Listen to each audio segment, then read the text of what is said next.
Hey, what's going on, Podcast Nation? It is Jason Harris here. I also have the one, the only, the oh so famous Miss Melanie Borden with me. Melanie, how you doing? Hello, good afternoon. Hey, this is going to be fun. This is kind of like our first kind of kickoff to just a series about anything and everything, just dealership strategy, operations marketing. I'm just excited just to get into this with you. When we've been talking about doing this for a while, so it's cool to get together and finally do it. And I love today's first topic, by the way, like retention, right? Like I feel like as an industry, we spend so much time talking about acquisition. Like I have to acquire everyone. It's like, and we just don't spend enough time just talking about, or maybe just strategizing around, the customers that we do already have, and how do we connect with them on a regular basis. So this is going to be a lot of fun. I'm sure you're excited too, right? You ready to do this? I'm ready. Let's go. All right, Melanie. When I was thinking about retention, we had a little bit of time to chat before we got into the podcast, but I think the first things first is just audience. The two of us, we've been in a lot of marketing meetings, a lot, and it's so funny. We have a tendency of just going straight to the creative and going, "Hey, this is a good idea," And I don't think we ever spend enough time to really talk about who that audience is and what that audience really cares about. So I'm curious to get your thoughts. Like when you think of like retention and identifying audience and audience development, like what's kind of the first thing that comes to your mind? Well, specifically with marketing and advertising, I automatically always think about a dealership's PMA or their primary market Yeah. area or their AOR or AOI, whatever the manufacturer deems it to be. That's what I automatically think of anytime that anyone mentions the word audience and marketing from a dealership, because I think that it's an area that's very much underutilized for many dealerships when they are thinking about marketing and they're thinking about that communication strategy, even an event strategy, that they get this data from the factory every single month or every quarter, and they're just not leveraging it and understanding who you're selling cars to and which one of your competitors are selling cars to your customers that may have once been your customers Exactly. and so on. I think it's just an area that we're not maximizing, and I don't want to say it's free, but it's just an area where we can be leveraging that we're not always. Well, you're 100% right. It's just a big opportunity. It's not, look, we get so wrapped up in just acquiring that we just don't think about how we can retain. And that's actually a good point. I mean, look, I think a lot of times when we think retention, we think of just customers we've already sold into, but you can actually just look at brand retention. Right. Right. I mean, too often, you'll sit down with a dealership and it's like, I got 4.5% market share. But I'm sharing that market share with three other Hyundai dealerships in the greater metro area of wherever I live. Right. Yeah. And that's actually a really good point. I mean, I think, when we think of retention, it's not just your customers, it's also just customers overall in the brand. But I think a lot of times when we look at retention strategies for our industry, it's typically a blast. Oh, God, I A hate that blast, word. like an Don't you? email blast. Yeah, like let's just blast somebody. Like, Oh doesn't yeah. that sound like fun? Do you, Melanie? Do you like getting blast? Do you like? I mean, who in the hell wants to get a blast? But it's just such a bad word because I think we're just gonna attack everybody all at once. But I think to Right. your point, we can get really specific about who we're targeting and what message should we be sharing. Right. And I think You've that done if this you a few look times. across all the different mediums where you can Hmm. advertise, and this is not just limited to online, because some brands have a target demographic, their audience might be 60 plus. Yeah. I don't know how long they'll be driving after they hit 80, but you could definitely look at other areas and other mediums of who is within that demographic. I'm certainly not the biggest proponent of mailers or some traditional media like newspaper, but in certain areas, for example, I know in the town that I live in, there's a town paper that goes out Hmm. and everyone reads the town paper. And I know from the dealerships that I've worked for, certain brands do really well with that demographic. And it's also the demographic who buys their cars. So I think just knowing the different mediums and just knowing who your customers are and where they're consuming media, because although everyone is, for the most part, connected now digitally, there are people that still get the newspaper every week. There are people who still go through the mail and get mailers and bring them in, whether they're getting service or they're coming in because there's inventory. You know what, though? I like that strategy. And actually, it's kind of something I've never really kind of thought about. I mean, I think a lot of the times when we think of retention, we're thinking about like just one-to-one communication, right? But I think publicly showing retention or saying, hey, we just want to thank everybody who's driving a Hyundai in ABC town, right? And it's just, and I think that's in our way of saying thank you, we're going to do A, B, and C. I think that's super, super cool. And it is kind of the mindset of spray and pray. I don't know if you ever heard that old advertising term.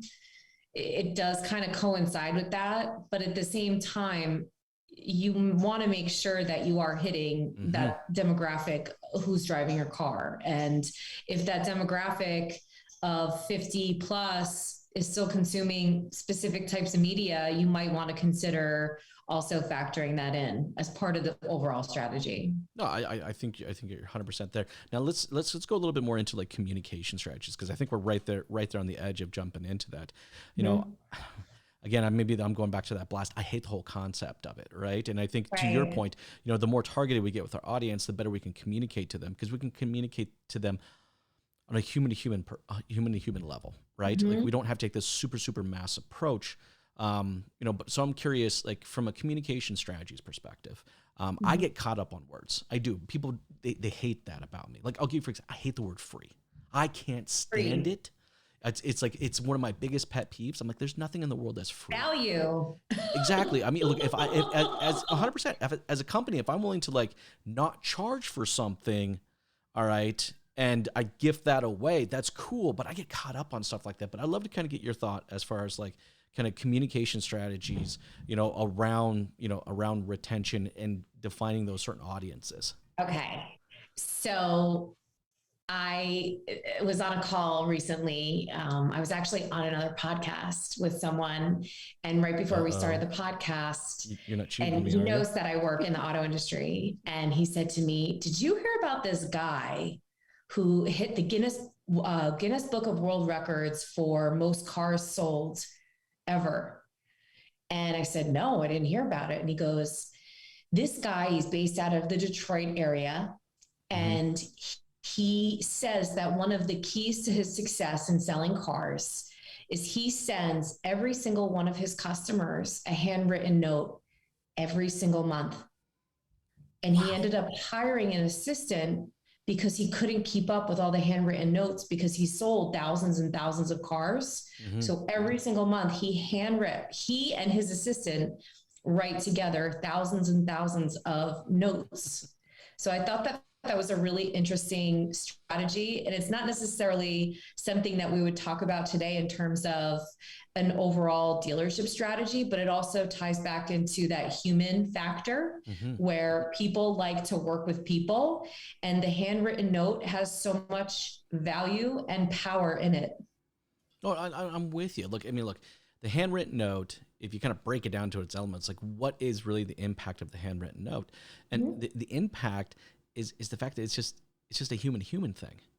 Right. I feel like sometimes emails get too cold, right? Sorry, go ahead. Say that again. I was going to say that someone took the time to write something out handwritten. It wasn't something printed. It wasn't an email. It was something that was done thoughtfully, and it shows care. And that I see is something that could really be a game changer for the industry, even though it's almost like a blast from the past, because I'm sure before the internet and before computers and all that, people were writing handwritten notes. And so it's a different perspective. Well, it's a different perspective, but I think the strategy is sound. I kind of think like if I was to say like, what is the this current times version of that, right? I find Right. like if I grabbed my phone, I do this a lot on LinkedIn, by the way. I love the LinkedIn video, option. You have like a 2-minute video, you can record it, send it in message to someone. I feel like that would Mhm. be almost kind of like the new version, right? It's just like, let me Yes, record a very absolutely. personal video real fast, and then I can send it over to them because I love look, I love the handwritten approach, but then something that I miss in any type of black and white text is I don't get the tonality, and I don't see, the energy behind the Right. message, Right. and like, do you feel the same? Like, how impactful would that be if you got a video message, once a month or once a quarter from somebody that you've done business from?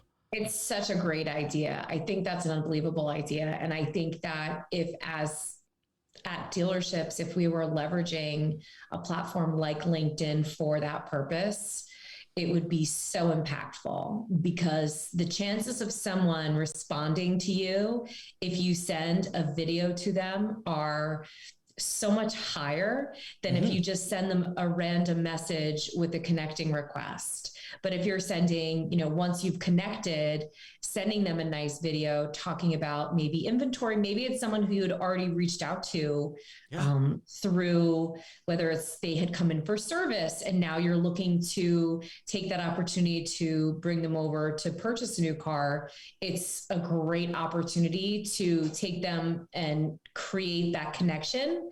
Whereas you're right, with a letter, you wouldn't have that. Yeah. Well, look, I wouldn't. I gotta be honest with you because you should see me write, or type in My handwriting general. is pretty bad too. I sound like a robot when I Right. type. I'm just like, yes, meet today. Okay. Like I don't even Right. complete full sentences, right? Right. But I connect with people through video. Like, that's just what I Right. do. But there was one thing I wanted to go kind of as we were talking about that. We started to mention a little bit about frequency. So, you were talking kind of earlier of that once a month. I mentioned something about maybe even doing it once a quarter. And I get this question asked a lot, like how often, should I, contact, an existing customer? And I don't know if I necessarily have the right answer, but I'd love to get your thought on it. I think just as a consumer in general, it's great to be top of mind. And that's one of the reasons why I personally love LinkedIn so much is because someone might not be in the market today and they might not be in the market tomorrow, Mm-hmm. but they could be in the market 6 months from now, or they might know someone today who's in the market. And it's really just about putting out that right message at the right time in front of the right person who needs you right now. So I'm all for leveraging social media daily, Mm-hmm. weekly, at least bi-monthly from a sales perspective to keep yourself out in front of the customers. And a lot of salespeople have come to me and talked to me in the past about how to do that. Mm-hmm. And one way that you can start specifically with LinkedIn is to pull your customer lists from your CRM and anyone who are your hot prospects and start connecting with them and start reaching out to them and start engaging with their content. So that way they are starting to see you and they're starting to view your content. So you start to become that top of mind versus just the one-to-one contacting them through email directly or doing it through calling them. And that's a really good point. And I think, I'm glad that you brought up email and calling them because, I think frequency is key. And I found personally myself, like when I was selling cars, right, is Mm-hmm. that I kind of had to determine the frequency of me like staying in touch with them kind of based on the level of relationship I had with them. Like Right. I could tell you, like there are some people that I sold cars to that I could call them or send them something monthly, and they'd be like, "Thanks, Jazz, great man. Hope you're doing Right. well too." Right? Because we connected at that kind of level, right? Then Right. there are some that I would say, we connected, but maybe not. It was definitely a transactional in some phase, and I think maybe reaching out to them quarterly, Right. and then I think there were some that were just like, "Thanks." I don't think they'd even remember my name if I even tried, but at least touching base with them on a yearly basis. So I think that, there, from a frequency perspective, I think you almost kind of have to ask yourself on the audience, right? As we're talking about Right. defining these audiences, don't Right. treat everybody the same, you know? Right. I wouldn't treat everyone the same. And I also would look at, your customers in terms of, who's looking, whether they have a lease expiring or they are someone who just contacted you. I think you have to rate them in terms of, how high of a prospect are they versus someone who might just have a lease renewal coming up 6 months from now. I Mm-hmm. think you definitely want to gauge them in terms of how you want to interact with them. But I think just a rule of thumb, I think there's nothing wrong with reaching out once a quarter, but definitely leveraging social media for your weekly, monthly reach outs. But it's not necessarily just directed at them, but you're still targeting that audience. I like the social media idea for sure because it goes beyond just, because you can send a quick message, but then it also promotes a follow, right? So, Right. if they like your message and maybe they just generally like you, they don't really have a problem at adding you as a connect or hitting the follow button. Mm-hmm. And that does give you the opportunity, to be in their feed, throughout the rest of, the ownership or the life of the transaction you did with them. Right. Now, but it's funny though, because when I think about retention, I mean, over 80% of our communication efforts when it comes to retention is email, which That blows my mind. doesn't it? It's ridiculous. Yes. I mean, you might as well be sending smoke But the open signals, rates are so low. right? Now, Right. I mean, I'm thinking this, like, what would you say, smoke signals or email? Which one would you go with?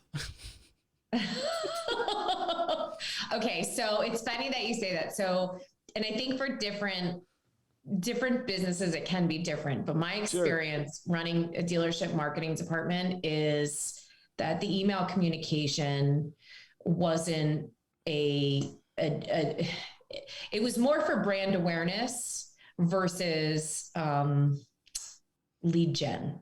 Yes. And the lead gen came from the individual salespeople who had those one on one relationships who were emailing with their guests versus the blast that came from the delership. Yes. But I mean, the email kind of has a life cycle though to it. It's kind of like once the Right. transaction's kind of been completed, do you really want to keep emailing? It's just like, Yeah. because you said you nailed it on the head. Open rates. It's ridiculous. Right.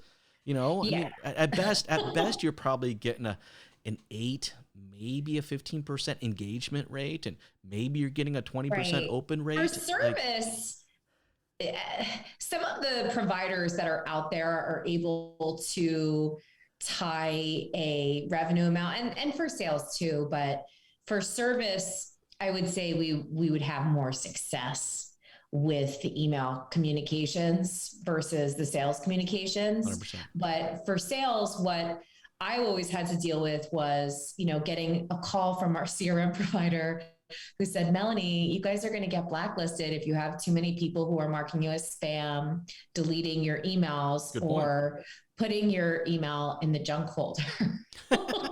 So and we didn't want to lose the ability to email customers. So that always freaked me out whenever they said that. That would freak me out too, right? I mean, but that's email. I mean, like if I think of like all the different formats, we talked about social media, we talked about email, we talked about phone calls, and even phone calls. You know what the probability of someone actually answering their phone these days?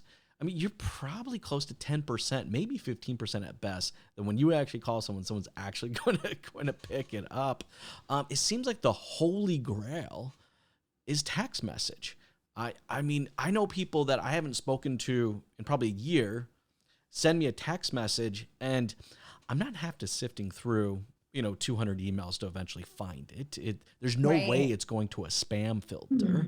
I mean, Absolutely. I have to open it just delete it if I need to, but it just seems Right. like if you can get to a place with your customer with a text message conversations, that's like the holy grail of Mhm. just a higher level of communication or engagement.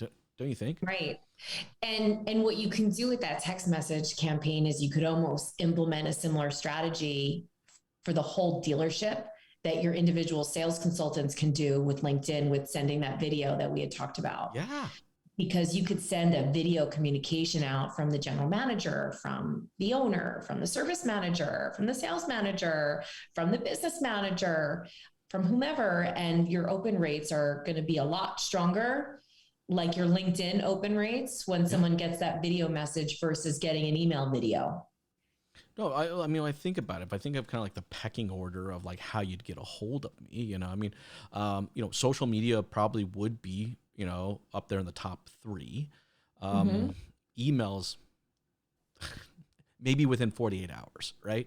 Because I've probably got 400 or 500 unread emails at any given moment. Yeah. Or I do have that one I'm that email person, account. Jason, that Are you has that the person? email that has like, you see the one person with like the email when it doesn't have a number on it. Yeah. And then you have the other person that has like 36,000 unread emails. You're that person, huh? I'm the 36,000 unread emails. I knew it.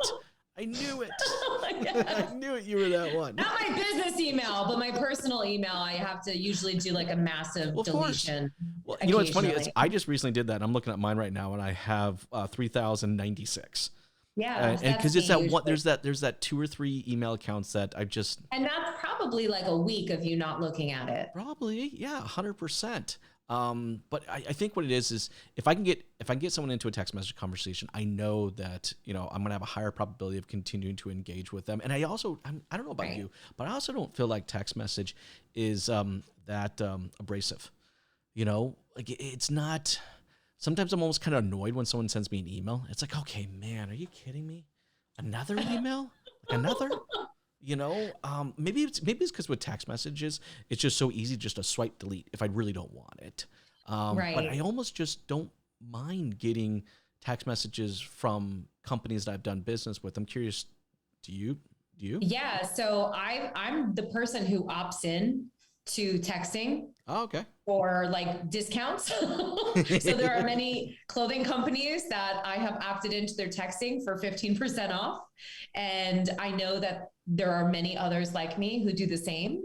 And so because I've opted in, I generally get, there's one company in particular that I'm thinking of. They're not in the auto space, but they send me a text message probably 2 times a week. And whatever drops that they have with specific sales, they'll let me know. And occasionally I buy something.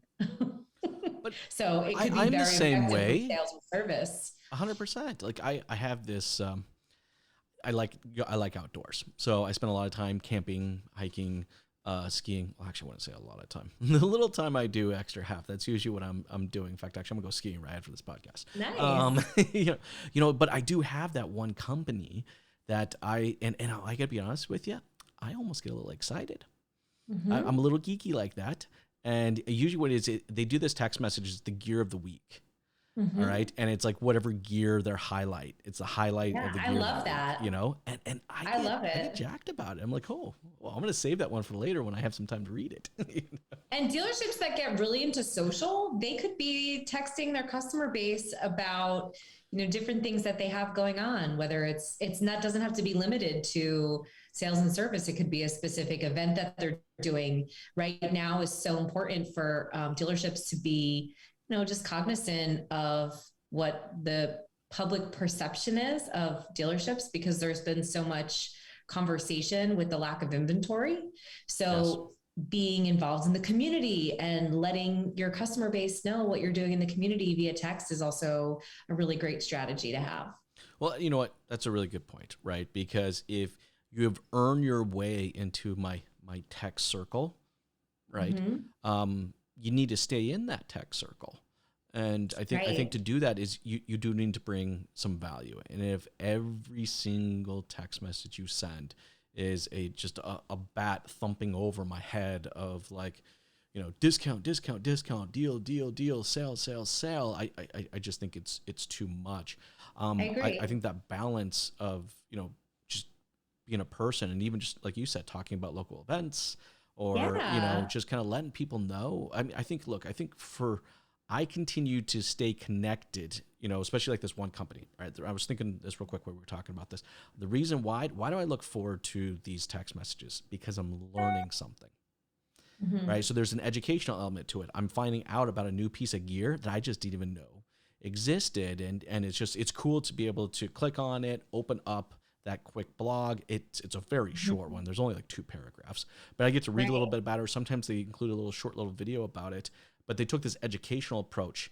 Now I would say maybe once a quarter, I get hit with a weekend sale from them. And I'm weak. I'll be honest with you. I don't have a lot of self-control. I'm usually there first thing in the morning. Buying things, Jason? Oh my gosh. The amount of unopened Amazon boxes I'm staring at over there is pretty. Oh, yeah, that's so funny. I'm not going to admit that, but that's hilarious. Well, you can even think about it with text messaging. You can even think about it by department. And if you look at the business managers, for example, dealerships in general do not a great job of letting their customers know everything that happens in the business office until it's time for the customer to purchase a car. Good point. So you could literally have a text campaign with a video that goes through what that process is and breaking down what all the different insurances and what that means and how it could impact. And you can target your prospects who have been in the last 30, 60 days. You know what? I like that. I think that's a good campaign. And the cool thing is, there's a lot of great systems out there, including the sponsor. Where's this? Yes. That one. Where am I? I'm pointing this way. Yes, there it is. But no, look, there are some great tools out there that dealerships can use, to put together campaigns like that. I was thinking, even as you were talking, like, how cool would it be when my lease is due? Because I got to be honest with you, like, my lease is due, and the only communication I get is your lease is due. You need to schedule your appointment. Right. And then that's it. Right. I don't get any warning. I mean, I got to be honest with you, I don't remember this stuff either. Right. It's like if maybe the few months before then, if I was getting hey, this is coming, here are things that you should do to prepare, or, here are tips and tricks, for returning, or, maybe and then you can use all that content on the dealership social page. Exactly. Pages, or the individual who records them can post them on their own page. And then all of a sudden you become the authority on that specific topic for that specific brand. You know what? I like that. And I think that's actually, I know we're getting towards the tail end of our time, but I actually really like to kind of stop there, because I think if anybody that's watching and listening, that's your big takeaway. We want you to be the authority, and to be, the authority of any type of topic. You got to be respectful.